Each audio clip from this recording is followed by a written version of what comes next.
গল্পকথন by Kallol chapter 2তে আমাদের আজকের নিবেদন বিভূতিভূষণ মুখোপাধ্যায়ের লেখা রানুর প্রথম ভাগ।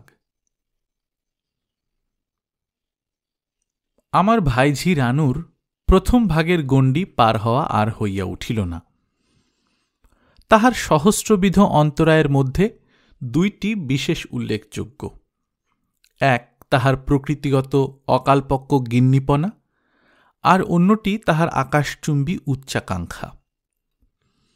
তাহার দৈনন্দিন জীবন প্রণালী লক্ষ্য করিলে মনে হয়, বিধাতা যদি তাহাকে একেবারে তাহার ঠাকুরমার মতো প্রবীণা গৃহিণী এবং কাকার মতো MA BL করিয়া পাঠাইতেন, তাহা হইলে তাহাকে মানাইতেও ভালো এবং সেও সন্তুষ্ট থাকিত। তাহার 30-40 বছর পরবর্তী নারীত্ব হঠাৎ কেমন করিয়া তাহার 30-40 বছর পূর্বে আসিয়া পড়িয়া ক্ষুদ্র শরীর মনটিতে আর আঁটিয়া উঠিতেছে না। রানুর কার্যকলাপ দেখিলে এইরকমই একটা ধারণা মনে উপস্থিত হয়।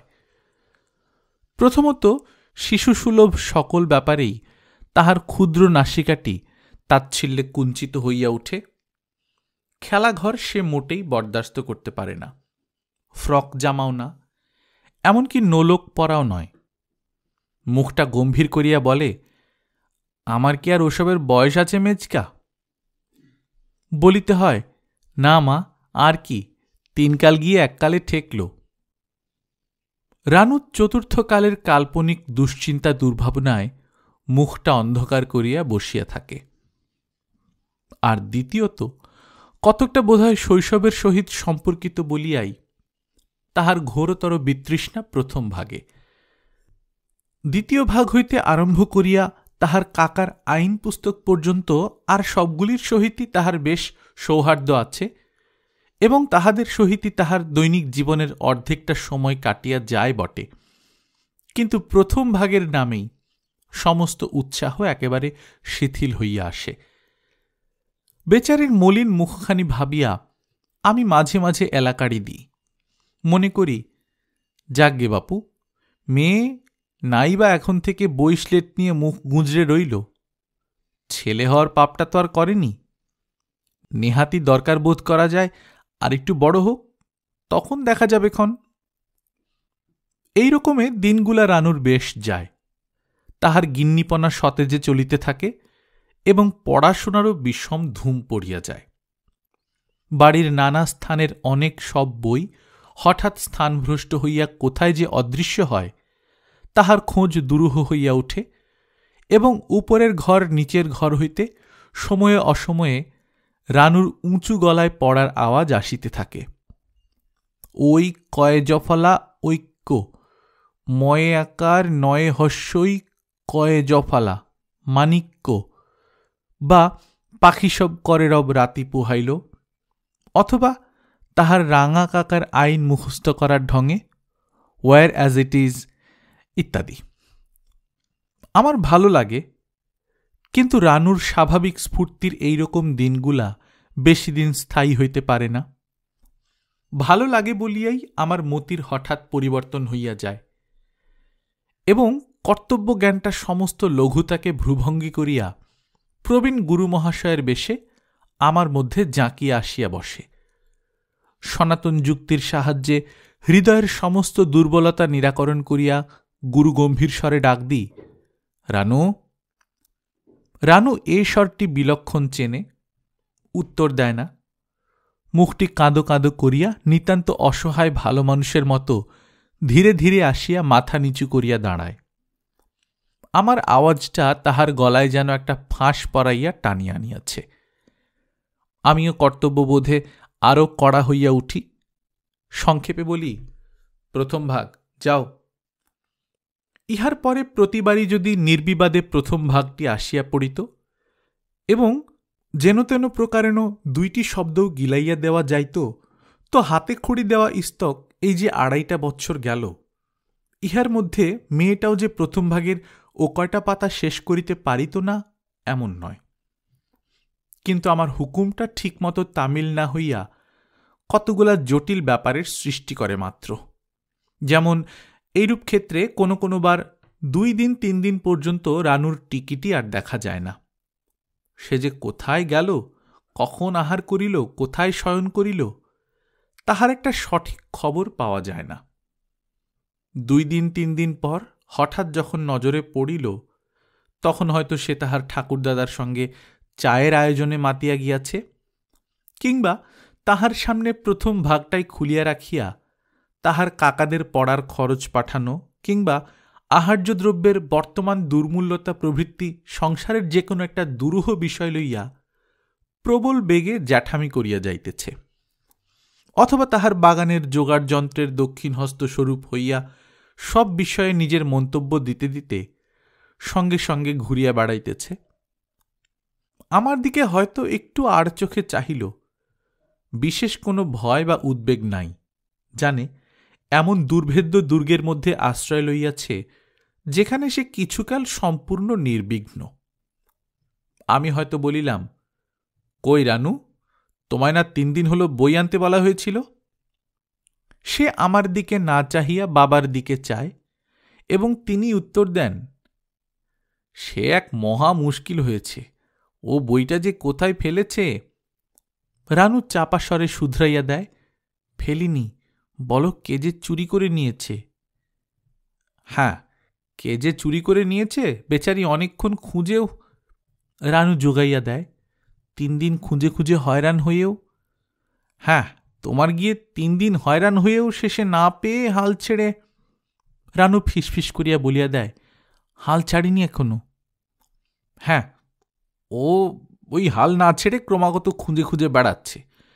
যাক, আরেকখানা বই আজ এনে দিও, কতই বা দাম। রাগ ধরে, তুই বুঝি কাটারি হাতে করে বাগানে বাগানে বই খুঁজে বেড়াচ্ছিস, লক্ষ্মী ছাড়া মেয়ে। কাতরভাবে বাবা বলেন, আহা, ওকে আর এই সামান্য ব্যাপারের জন্য গালমন্দ করা কেন? এবার থেকে ঠিক করে রাখবে তো গিন্নি? রানু খুব ঝুঁকাইয়া মাথা নাড়ে। আমি ফিরিয়া আসিতে আসিতে শুনিতে পাই, তোমায় অত করে শেখাই, তবু একটু মনে থাকে না দাদু, কি হচ্ছ জানো দিন দিন। কখনো কখনো হুকুম করিবার খানিক পরেই বইটার আধখানা আনিয়া হাজির করিয়া সে খোকার ওপর প্রবল তম্বি আরম্ভ করিয়া দেয়। তম্বিটা আসলে আরম্ভ হয় আমাকেই ঠেস দিয়ে, তোমার আদুরে ভাইপোর কাজ দেখো মেজকা, লোকে আর পড়াশোনা করবে কোত্থেকে। আমি বুঝি কাহার কাজ, কটমট করিয়া চাহিয়া থাকি। দুষ্টু ছুটিয়া গিয়া বামাল শুদ্ধ খোকাকে হাজির করে। সে বোধহয় তখন একখানা পাতা মুখে পুরিয়াছে, এবং বাকিগুলার কি করিলে সবচেয়ে সদ্গতি হয় সে সম্বন্ধে গবেষণা করিতেছে। তাহাকে আমার সামনে ধপ করিয়া বসাইয়া রানুর রাগ দেখাইয়া বলে, পেত্তয় না যাও দেখো, এ ছেলের কখনো বিদ্যে হবে মেজকা। আমি হয়তো তখন বলি, ওর কাজ না তুমি নিজে ছিঁড়েছ রানু, ঠিক আগেকার 5খানি পাতা ছেঁড়া। যত বলি তোমায় কিচ্ছু বলবো না, খান 30 বই তো শেষ হল। ধরা পড়িয়া লজ্জা ভয় অপমানে নিশ্চল নির্বাক হইয়া এমনভাবে দাঁড়াইয়া থাকে যে নেহাত নৃশংস না হইলে ইহার উপর আর কিছু তাহাকে বলা যায় না। তখনকার মতো শাস্তির কথা ভুলিয়া তাহার মনের গ্লানিটুকু মুছাইয়া দিবার জন্য আমাকে বলিতে হয়, হ্যাঁ রে দুষ্টু, দিদির বই ছিঁড়ে দিয়েছিস। আর তুমিও তো ওকে একটু আধটু শাসন করবে না রানু, ওর আর কতটুকু বুদ্ধি বলো। চাঁদ মুখখানি হইতে মেঘটা সরিয়া গিয়া হাসি ফোটে। তখন আমাদের দুইজনের মধ্য হইতে প্রথম ভাগের ব্যবধানটা একেবারে বিলুপ্ত হইয়া যায়। রানু দিব্যি সহজভাবে তাহার গিন্নিপনার ভূমিকা আরম্ভ করিয়া দেয়। এই সময়টায় সে হঠাৎ এত বড় হইয়া যায় যে ছোট ভাইটি হইতে আরম্ভ করিয়া বাপ, খুড়া, ঠাকুরমা, এমনকি ঠাকুরদাদা পর্যন্ত সবাই তাহার কাছে নিতান্ত ক্ষুদ্র এবং স্নেহ ও করুণার পাত্র হইয়া পড়ে। এইরকম একটি প্রথম ভাগ ছেঁড়ার দিনে কথাটা এইভাবে আরম্ভ হইল, কি করে শাসন করব বলো মেজকা, আমার কি নিঃশ্বাস ফেলবার সময় আছে? খালি কাজ কাজ আর কাজ। হাসি পাইলেও গম্ভীর হইয়া বলিলাম, তা বটে, কত দিক আর দেখবে, যে দিকটা না দেখেছি সেই দিকেই গোল। এই তো খোকার কাণ্ড, চোখেই দেখলে। কেন রে বাপু, রানু ছাড়া আর বাড়িতে কেউ নেই? খাবার বেলা তো অনেকগুলি বলো মেজকা। আচ্ছা, কাল তোমার ঝাল তরকারিতে নুন ছিল? বলিলাম, না, একেবারে মুখে দিতে পারিনি। তার হেতু হচ্ছে রানু কাল রান্নাঘরে যেতে পারেনি, ফুরসত ছিল না। এই তো সবার রান্নার ছিরি। আজ আর সেরকম হবে না, আমি নিজের হাতে নুন দিয়ে এসেছি। আমার শখের ঝাল তরকারি খাওয়া সম্বন্ধে নিরাশ হইয়া মনের দুঃখ মনে চাপিয়া বলিলাম, তুমি যদি রোজ একবার করে দেখো মা। গাল দুটি অভিমানে ভারী হইয়া উঠিল। হবার জন্যেই মেজকা, রানু হয়েছে বাড়ির আতঙ্ক। ওরে, ওই বুঝি রানু ভাড়ার ঘরে ঢুকেছে, রানু বুঝি মেয়েটাকে টেনে দুধ খাওয়াতে বসেছে। দেখ দেখ, তোকে কে এত গিন্নিত্ব করতে বললে বাপু? হ্যাঁ মেজকা, এতটা বড় হলুম, কখনো দেখেছ আমায় গিন্নিত্ব করতে? কখনো একরত্তিও? বলিলাম, বলে দিলেই হলো একটা কথা, ওদের আর কি। মুখটি বুঝে শুনে যাই। একজন হয়তো বললেন, ওই বুঝি রানু রান্নাঘরে সেঁধুলো। রাঙি বিড়ালটা বলে আমি পদে আছি। কেউ চেঁচিয়ে উঠলেন, ওরে, রানু বুঝি ওর বাপের। আচ্ছা মেজকা, বাবার ফুলদানিটা আমি ভেঙেছি বলে তোমার একটু বিশ্বাস হয়? এই ঘটনাটি সবচেয়ে নূতন। গিন্নিপনা করিয়া জল বদলাইতে গিয়া রানুই ফুলদানিটা চুরমার করিয়া দিয়াছে। ঘরে আর দ্বিতীয় কেহ ছিল না। আমি বলিলাম, কই, আমি তো মরে গেলেও একথা বিশ্বাস করতে পারি না। ঠোঁট ফুলাইয়া রানু বলিল, যার ঘটে একটু বুদ্ধি আছে সে করবে না। আমার কি দরকার মেজকা ফুলদানিতে হাত দেবার? কেন, আমার কি নিজের পেট্টম ভাগ ছিল না যে ফুলদানি ঘাঁটতে যাব? প্রথম ভাগের উপর দরদ দেখিয়া ভয়ানক হাসি পাইল। চাপিয়া রাখিয়া বলিলাম, মিছিমিছি দোষ দেয়াটা ওদের কেমন একটা রোগ হয়ে পড়েছে। দুষ্টু একটু মুখ নিচু করিয়া চুপ করিয়া রহিল। তাহার পর সুবিধা পাইয়া তাহার সদ্য দোষটুকু সম্পূর্ণরূপে স্খলন করিয়া লইবার জন্যে আমার কোলে মুখ গুঁজিয়া আরও অভিমানের সুরে আস্তে আস্তে বলিল, তোমারও এই রোগটা একটু একটু আছে মেজকা। এক্ষুনি বলছিলে আমি পেত্তম ভাগটা ছিঁড়ে এনেছি। মেয়ের কাছে হারিয়া গিয়া হাসিতে হাসিতে তাহার কেশের মধ্যে অঙ্গুলি সঞ্চালন করিতে লাগিলাম। বই হারানো কি ছেঁড়া, পেট কামড়ানো, মাথা ব্যথা, খোকাকে ধরা প্রভৃতি ব্যাপারগুলা যখন অনেকদিন তাহাকে বাঁচাইবার পর নিতান্ত একঘেয়ে এবং শক্তিহীন হইয়া পড়ে, তখন দুই এক দিনের জন্যে নেহাত বাধ্য হইয়াই রানু বই স্লেট লইয়া হাজির হয়। অবশ্য পড়াশোনা কিছুই হয় না। প্রথমে গল্প জমাইবার চেষ্টা করে।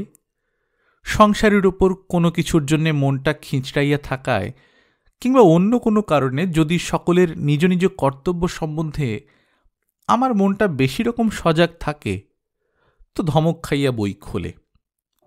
তাহার পর পড়া আরম্ভ হয়। সেটা রানুর পাঠাভ্যাস কি আমার ধৈর্য, বাৎসল্য, সহিষ্ণুতা প্রভৃতি সদ্গুণের পরীক্ষা, তাহা স্থির করিয়া বলা কঠিন। 2.5 বৎসর গিয়াছে। ইহার মধ্যে রানু অজ আমর পাতা শেষ করিয়া অচল অধমর পাতায় আসিয়া অচলা হইয়া বসিয়া আছে। বই খুলিয়া আমার দিকে চায়, অর্থাৎ বলিয়া দিতে হইবে। আমি প্রায় পড়াশোনার অত্যাবশ্যকতা সম্বন্ধে একটি ক্ষুদ্র উপদেশ দিয়ে আরম্ভ করি। আচ্ছা রানু, যদি পড়াশোনা না করো তো বিয়ে হলি যখন শ্বশুরবাড়ি চলে যাবে, মেজ কাকা কিরকম আছে, তাকে কেউ সকালবেলা চা দিয়ে যায় কিনা, নাইবার সময় কাপড় গামছা দিয়ে যায় কিনা, অসুখ হলে কেউ মাথায় হাত বুলিয়ে দেয় কিনা, এসব কি করে খোঁজ নেবে? রানু তাহার মেজ কাকার ভাবী দুর্দশার কথা কল্পনা করিয়া একটু মৌন থাকে, কিন্তু বোধহয় প্রথম ভাগ পারাবার পার হইবার কোনো সম্ভাবনাই না দেখিয়া বলে, আচ্ছা মেজকা, একেবারে দ্বিতীয় ভাগ পড়লে হয় না? আমায় একটু বলে দিতে হবে না। এই শোনো না, ওই কয়ে জফালা। রাগিয়া বলি, ওই নেপমি ছাড়ো দেখিনি, ওই জন্যেই তোমার কিচ্ছু হয় না। নাও পড়ো, সেদিন কত দূর হয়েছিল? অচল অধম শেষ করেছিলে? রানু নিষ্প্রাণভাবে ঘাড় নাড়িয়া জানায়, হ্যাঁ। বলি, পড়ো তাহলে একবার। অচল কথাটার উপর কচি আঙুলটি দিয়া চুপ করিয়া বসিয়া থাকে। আমার মাথায় রক্ত গরম হইয়া উঠিতে থাকে এবং স্নেহ, করুণা প্রভৃতি স্নিগ্ধ চিত্তবৃত্তিগুলা বাষ্প হইয়া উড়িয়া যাইবার উপক্রম হয়। মেজাজেরই বা দোষ দিই কি করিয়া? আজ 1 বৎসর ধরিয়া এই অচল অধম লইয়া কসরত চলিতেছে। এখনো রোজই এই অবস্থা। তবুও ক্রোধ দমন করিয়া গম্ভীরভাবে বলি, ছাই হয়েছে। আচ্ছা বলো, অ, চ আর ল, অচল। রানু অর উপর হইতে আঙুলটা না সরাইয়া 3টা অক্ষর পড়িয়া যায়। অধমও ওইভাবেই শেষ হয়, অথচ ঝাড়া 1.5 বৎসর শুধু অক্ষর চেনাই গিয়াছিল। তখন জিজ্ঞাসা করিতে হয়, কোনটা অ? রানু ভীতভাবে আমার দিকে চাহিয়া আঙুলটি সরাইয়া লয়ের উপর রাখে। ধৈর্যের সূত্রটা তখনও ধরিয়া থাকি। বলি, কোনটা ল হলো তাহলে? আঙুলটা শট করিয়া সরিয়া চয়ের উপর যায়। ধৈর্য সাধনা তখনও চলিতে থাকে। শান্ত কণ্ঠে বলি, চমৎকার। আর চ? খানিকক্ষণ স্থিরভাবে বইয়ের দিকে চাহিয়া থাকে, তারপর বলে, চ? চ নেই মেজকা। সংযত রাগটা অত্যন্ত উগ্রভাবেই বাহির হইয়া পড়ে। পিঠে একটা চাপড় কষাইয়া বলি, তা থাকবে কেন? তোমার ডেপমি দেখে চম্পট দিয়েছে। হতভাগা মেয়ে, রাজ্যের কথার জাহাজ হয়েছেন, আর এদিকে 2.5 বছরে প্রথম ভাগের 2.5টে কথা শেষ করতে পারলে না। কত বুড়ো বুড়ো গাধা ঠেঙিয়ে পাশ করিয়ে দিলাম, আর এই একরত্তি মেয়ের কাছে আমায় হার মানতে হল। কাজ নেই তোর অক্ষর চিনে। সন্ধে পর্যন্ত বসে বসে খালি অ, চ আর ল, অচল, অধম, অধম এই আওড়াবি। তো সমস্ত দিন আজ খাওয়া বন্ধ। বিরক্তভাবে একটা খবরের কাগজ কিংবা বই লইয়া বসিয়া যাই। রানু ক্রন্দনের সহিত সুর মিশাইয়া পড়া বলিয়া যায়। বলেই বটে যে সন্ধ্যা পর্যন্ত পড়িতে হইবে, কিন্তু চটটা বসাইয়েই নিশ্চিন্ত হইয়া যাই সেদিনকার পড়া ওই পর্যন্তই। রানু এতক্ষণ চক্ষের জলের ভরসাতেই থাকে এবং অশ্রু নামিলেই সেটাকে খুব বিচক্ষণতার সহিত কাজে লাগায়। কিছুক্ষণ পরে আর পড়ার আওয়াজ পাই না। বলি, কি হল? রানু ক্রন্দনের স্বরে উত্তর করে, নেই। কি নেই? বলিয়া ফিরিয়া দেখি চক্ষের জল অচল অধমের উপর ফেলিয়া আঙুল দিয়া ঘষিয়া ঘষিয়া কথা 2টা বিলকুল উড়াইয়া দিয়াছে, একেবারে নিচের 2-3খানা পাতার খানিকটা পর্যন্ত। কিংবা আঙুলের ডগায় চোখের ভিজা কাজল লইয়া কথা 2টিকে চিরান্ধকারে ডুবাইয়া দিয়াছে। এইরূপ অবস্থাতে বলে, আর দেখতে পাচ্ছি না মেজকা। এইরকম আরও কত সব কাণ্ড। চটটা মারা পর্যন্ত মনটা খারাপ হইয়া থাকে। তাহা ভিন্ন ওর ধূর্তামি দেখিয়ে হাসিও পায়। মেয়েদের পড়াশোনা সম্বন্ধে আমার থিওরিটা ফিরিয়ে আসে। বলি, না, তোর আর পড়াশোনা হলো না রানু। স্লেটটা নিয়ে আয় দেখিন, দেখে দি। পিঠটায় লেগেছে বেশি দেখি। রানু বুঝিতে পারে তাহার জয় আরম্ভ হইয়াছে, এখন তাহার সব কথাই চলিবে।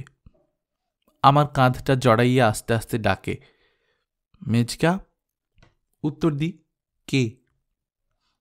আমি মেজকা বড় হইনি? তা তো খুব হয়েছ, কিন্তু কই বড়র মতন? বাধা দিয়ে বলে, তাহলে স্লেট ছেড়ে ছোট কাকার মতো কাগজ পেন্সিল নিয়ে আসব। 4টে উড পেন্সিল আছে আমার। স্লেটে খোকা বড় হয়ে লিখবে খন। হঠাৎ শিউরিয়া উঠিয়া বলে, ও মেজকা, তোমার 2টো পাকা চুল গো, সর্বনাশ, বেচে দিই। বলি, দাও। আচ্ছা রানু, এই তো বুড়ো হতে চললাম, তুইও 2 দিন পর শ্বশুরবাড়ি চললি। লেখাপড়া শিখলিনি, মরলাম কি বাঁচলাম কি করে খোঁজ নিবি? আমায় কেউ দেখে শোনে কিনা, রেধে টেধে দেয় কিনা? রানু বলে, পড়তে তো জানি মেজকা, খালি পেত্তম ভাগটাই জানি না, বড় হয়েছে কিনা। বাড়ির আর কোন লোকটা পেত্তম ভাগ পড়ে মেজকা, দেখাও তো। দাদা ওদিকে ধর্ম সম্বন্ধে খুব লিবারেল মতের লোক ছিলেন, অর্থাৎ হিন্দু ধর্ম সম্পর্কে অজ্ঞতাটা যেমন গভীর করিয়া রাখিয়াছিলেন, খ্রিস্ট এবং কবেকার জরাজীর্ণ জুরোয়াস্থিয়ানবাদ সম্বন্ধে জ্ঞানটা সেইরূপ উচ্চ ছিল। দরকার হইলে বাইবেল হইতে সুদীর্ঘ কোটেশন তুলিয়া সকলকে চমৎকৃত করিয়া দিতে পারিতেন, এবং দরকার না হইলেও যখন একধার হইতে সমস্ত ধর্মমত সম্বন্ধে সুতীব্র সমালোচনা করিয়া ধর্মমত মাত্রেরই অসারতা সম্বন্ধে অধার্মিক ভাষায় ভুরি ভুরি প্রমাণ দিয়া যাইতেন, তখন ভক্তদের বলিতে হইত, হ্যাঁ, এখানে খাতির চলবে না বাবা, এ যার নাম শশাঙ্ক মুখুজ্জে। দাদা বলিতেন, না, গোড়ামিকে আমি প্রশ্রয় দিতে মোটেই রাজি নই। প্রায় সর্বধর্মবাদকেই তিনি গোড়ামি নামে অভিহিত করতেন এবং গালাগাল না দেয়াকে কহিতেন প্রশ্রয় দেয়া। সেই দাদা এখন একেবারে অন্য মানুষ। ত্রিসন্ধ্যা না করিয়া জল খান না, এবং জলের অতিরিক্ত যে বেশি কিছু খান বলিয়া বোধ হয় না।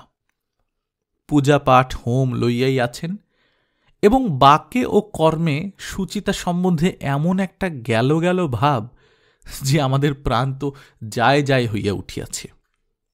ভক্তেরা বলে, ওরকম হবে, এ তো জানা কথাই, এই হচ্ছে স্বাভাবিক বিবর্তন, এই একেবারে খাঁটি জিনিস দাঁড়িয়েছে। সকলের চেয়ে চিন্তার বিষয় হইয়াছে যে এই অসহায় লাঞ্ছিত হিন্দু ধর্মের জন্য একটা বড় রকম ত্যাগ স্বীকার করিবার নিমিত্ত দাদা নিরতিশয় ব্যাকুল হইয়া উঠিলেন, এবং হাতের কাছে আর তেমন কিছু আপাতত না পাওয়ায় ঝোঁকটা গিয়া পড়িয়াছে ছোট কন্যাটির উপর। একদিন বলিলেন, ওহে শৈলেন, একটা কথা ভাবছি। ভাবছি বলি কেন, একরকম স্থির করেই ফেলেছি। মুখে গম্ভীর তেজস্বিতার ভাব দেখিয়া সভায় প্রশ্ন করিলাম, কি দাদা? গৌরীদান করব স্থির করেছি। তোমার রানুর বয়স কত হল? বয়স না বলিয়া বিস্মিতভাবে বলিলাম, সে কি দাদা, এ যুগে? দাদা সংযত অথচ দৃঢ় কণ্ঠে বলিলেন, যুগের এ আর সে নেই শৈলেন, ওইখানেই তোমরা ভুল করো। কাল এক অনন্তব্যাপী অখণ্ড সত্তা, এবং যে শুদ্ধ সনাতন ধর্ম সেই কালকে। একটু অস্থির হইয়া বলিলাম, কিন্তু দাদা, ও যে এখনো দুগ্ধপোষ্য শিশু। দাদা বলিলেন, এবং শিশুই থাকবেও যতদিন তোমরা বিবাহ বন্ধনের দ্বারা ওর আত্মার সংস্কার ও পূর্ণ বিকাশের অবসর না করে দিচ্ছ। এটা তোমায় বোঝাতে হলে আগে আমাদের শাস্ত্রকাররা। অসহিষ্ণুভাবে বলিলাম, সে তো বুঝলাম, কিন্তু ওর তো এই সবে 8 বছর পেরোল দাদা। ওর শরীরই বা কতটুকু, আর তার মধ্যে ওর আত্মাই বা কোথায়, সে তো বুঝতে পারি না। আমার কথা হচ্ছে। দাদা সেদিকে মন না দিয়া নিরাশভাবে বলিলেন, 8 বছর পেরিয়ে গেছে? তাহলে আর কই হল শৈলেন? মনু বলেছেন, অষ্টবর্ষা ভবেদ গৌরী, নববর্ষে তু রোহিণী। অত বড় পুণ্যকর্ম কি আমার হাত দিয়ে সমাধান হবে? ছোটটার বয়স কত হল? রানুর ছোট, রেখা 5 বছরের। দাদা বয়স শুনিয়া মুখটা কুঞ্চিত করিয়া একটু মৌন রহিলেন। 5 বছরের কন্যাদের জন্য কোন একটা পুণ্যফলের ব্যবস্থা না করিয়া যাওয়ার জন্য মনুর উপরই চটিলেন, না অতি পিছাইয়া জন্ম লওয়ার জন্য রেখার উপরই বিরক্ত হইলেন, বুঝিতে পারিলাম না। কিছুক্ষণ নীরব থাকিয়া দীর্ঘশ্বাস ফেলিয়া সে স্থান ত্যাগ করিলেন। আমিও আমার রুদ্ধশ্বাসটা মোচন করিলাম। মনে মনে কহিলাম, যাক, মেয়েটার একটা ফাঁড়া গেল। 2 দিন পর দাদা ডাকিয়া পাঠাইলেন। উপস্থিত হইলে বলিলেন, আমি ওই সমস্যাটুকুর একরকম সমাধান করে ফেলেছি শৈলেন। তোমার রানুর বিবাহের কথাটা আর কি। ভেবে দেখলাম যুগ ধর্মটা একটু বজায় রেখে চলাই ভালো। আমি হাঁপ ছাড়িয়া বাঁচিলাম। হর্ষের সহিত বলিলাম, নিশ্চয়ই, শিক্ষিত সমাজে কোথায় 16-17 বছরে বিবাহ চলছে। এই সময় একটা কচি মেয়েকে, যার 9 বছরও পুরো হয়নি, তা ভিন্ন খাটো গড়ন বলে ঝাঁটা মারো তোমার শিক্ষিত সমাজকে। আমি সে কথা বলছি না। বলছিলাম যে যদি এই সময়ই রানুর বিয়ে দিয়ে দিই, তা মন্দ কি? বেশ তো যুগধর্মটাও বজায় রইল, ওদিকে গৌরীদানেরও খুব কাছাকাছি রইল, ক্ষতি কি? এটা হবে যাকে বলতে পারা যায় মডিফাইড গৌরীদান আর কি। আমি একেবারে হইয়া গেলাম। কি করিয়া যে দাদাকে বুঝাইব কিছুই ঠিক করিতে পারিলাম না। দাদা বলিলেন, পণ্ডিত মশায়েরও মত আছে। তিনি অনেক ঘাঁটাঘাঁটি করে দেখে বললেন, কলিতে এইটিই গৌরীদানের সমফলপ্রসূ হবে। আমি দুঃখ ও রাগ মিটাইবার একটা আধার পাইয়া একটু উষ্মার সহিত বলিলাম, পণ্ডিত মশাই তাহলে একটা নীচ মিথ্যা কথা আপনাকে বলেছেন দাদা।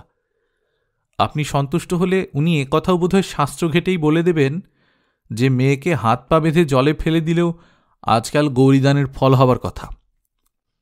কলিযুগটা তোদের কল্পবৃক্ষ হয়ে দাঁড়িয়েছে, যখন যে বিধানটি চাইবেন পাকা ফলের মতো টুপ করে হাতে এসে পড়বে।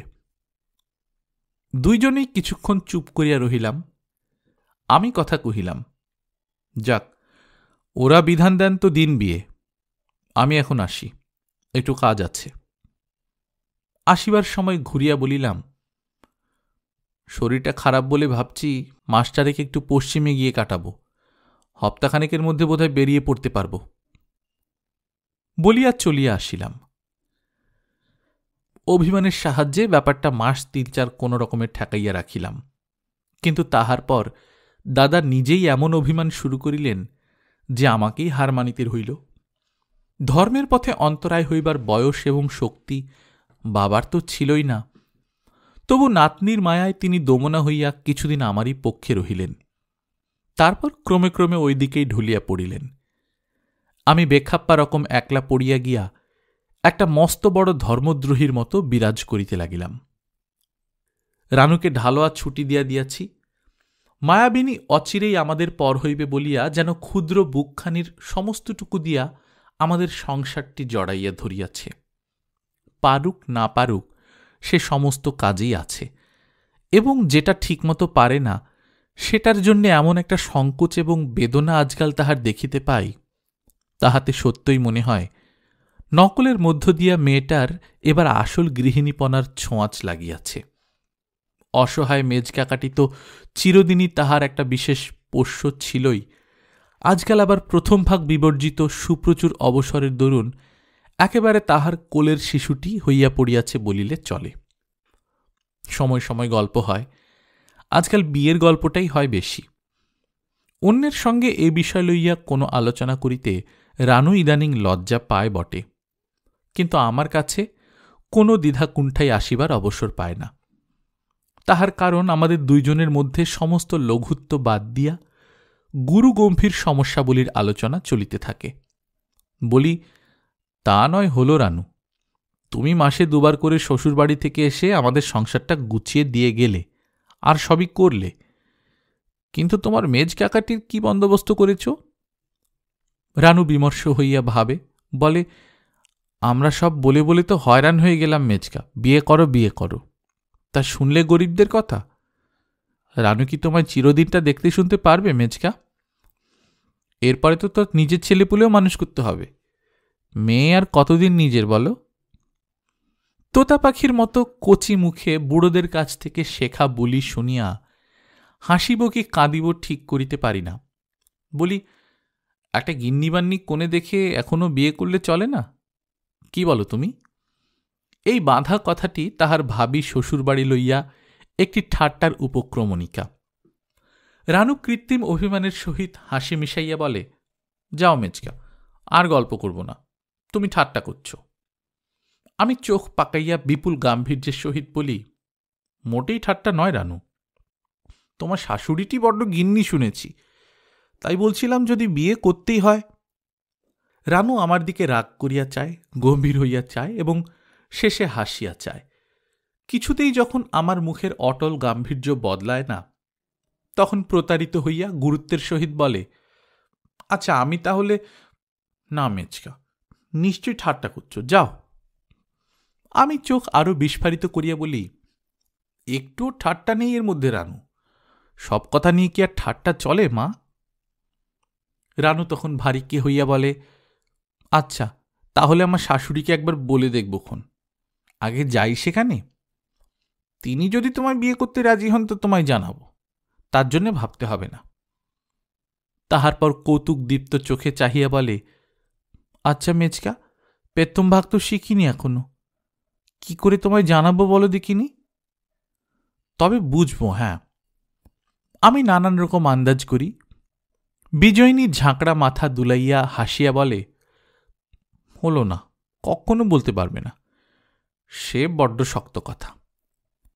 এইসব হাসি তামাশা গল্পগুজব হঠাৎ মাঝখানে শেষ হইয়া যায়। রানুর চঞ্চলতার মাঝে হঠাৎ গম্ভীর হইয়া বলে, যাক, সে পরের কথা পরে হবে। তোমার চা হলো কিনা দেখি গে, কিংবা যাই, গপ্প করলেই চলবে না, তোমার লেখার টেবিলটা আজ গুছোতে হবে, এক ডাঁই হয়ে রয়েছে। এইরকমভাবে রানুকে নিবিড় হইতে নিবিড়তরভাবে আমার বুকের মধ্যে আনিয়া দিতে দিতে বিচ্ছেদের দিনটা আগাইয়া আসিতেছে। বুঝিবার রানুর বুকটিতেও এই আসন্ন বিচ্ছেদের বেদনা তাহার অগোচরে একটু একটু করিয়া ঘনাইয়া উঠিতেছে। কচি সে, বুঝিতে পারে না, কিন্তু যখনই আজকাল ছুটি পাইলে নিজের মনেই স্লেট ও প্রথম ভাগটা লইয়া হাজির হয়, তখনই বুঝিতে পারি এই আগ্রহটা তাহার কাকাকে সান্ত্বনা দেয়ারই নতুন এক রূপ। কেননা প্রথম ভাগ শেখার আর কোনো উদ্দেশ্য না থাক, ইহার উপরই ভবিষ্যতে তাহার কাকার সমস্ত সুখ সুবিধা নির্ভর করিতেছে, রানুর মনে এই ধারণাটুকু বদ্ধমূল হইয়া গিয়াছে। এখন আর একেবারেই উপায় নাই বলিয়া তাহার শিশু মনটি ব্যথায় ভরিয়া ওঠে। প্রবীণার মতো আমায় তবুও আশ্বাস দেয়, তুমি ভেবো না মেচকা, তোমার পেত্তম ভাগ শেষ না করে আমি কখন শ্বশুরবাড়ি যাব না। নাও বলে দাও। পড়া অবশ্য এগোয় না। বলিয়া কি দেব, প্রথম ভাগটা দেখিলেই বুকে যেন কান্না ঠেলিয়া ওঠে। ওদিকে আবার প্রতিদিনই গৌরীদানের বর্ধমান আয়োজন। বাড়ির বাতাসে আমার হাঁপ ধরিয়া ওঠে। এক একদিন মেয়েটাকে বুকে চাপিয়া ধরি, বলি, আমাদের কোন দোষে তুই এত শিগগির পর করে চললি রানু? বোঝে না, শুধু আমার ব্যথিত মুখের দিকে চায়। এক একদিন অবুঝভাবেই কাঁদো কাঁদো হইয়া ওঠে, এক একদিন জোর গলায় প্রতিজ্ঞা করিয়া বসে, তোমার কষ্ট যদি হয় তো বিয়ে এখন করবই না মেচকা, বাবাকে বুঝিয়ে বলব ক্ষণ। একদিন এইরকম প্রতিজ্ঞার মাঝখানেই সানাইয়ের করুণ সুর বাতাসে ক্রন্দনের লহর তুলিয়া বাজিয়া উঠিল। রানু কুণ্ঠিত আনন্দে আমার মুখের দিকে চাহিয়া হঠাৎ কি রকম হইয়া গিয়া মুখটা নিচু করিল। বোধ করি তাহার মেজকাকার মুখে বিষাদের ছায়াটা নিতান্তই নিবিড় হইয়া তখন ফুটিয়া উঠিয়াছিল। গৌরীদান শেষ হইয়া গিয়াছে, আমাদের গৌরীর আজ বিদায়ের দিন। আমি শুভকর্মে যোগদান করিয়া পুণ্য সঞ্চয় করিতে পারি নাই, এই বাড়ি সে বাড়ি করিয়া বেড়াইতেছি।